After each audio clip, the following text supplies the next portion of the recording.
வணக்கம் நண்பர்களே. எல்லோரும் இனோவாவில் போகலாம்.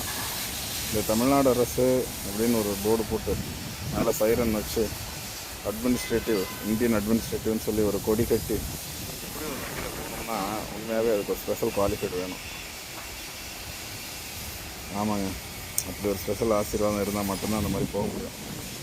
வீடியோ பார்க்குற நண்பர்களுக்கு ஒரு சின்ன வேண்டுகோள், நம்ம பிள்ளைங்களை கட்டாயம் அப்படி ஒரு ஐஏஎஸ் ஆக்கிடணும் அப்படின்னு போக்கில் படிக்க வைங்க. கட்டாயம் பிள்ளைங்க பெரிய ஆளாவாங்க.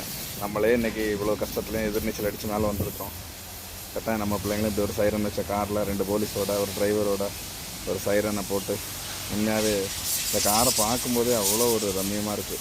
அப்படியே நான் யோசிச்சு அப்படி திங்கிங் ஒரு கனவு ஓடிட்டே இருக்குது. என் பையன் அப்படி வண்டியில் வர்ற மாதிரியும் அப்படி அதில் வந்து இறங்குற மாதிரியும் இப்படிலாம் ஒரு கனவுகள் இருக்குது. கட்டாயம் கனவுகள் மெய்ப்பட வேண்டும். எண்ணங்களை கடவுள் ஆசீர்வதிப்பார். எண்ணம் போல் வாழ்வு. எங்களுக்காகவும் ப்ரேயர் பண்ணிக்கோங்க நண்பர்களே. தேங்க்யூ.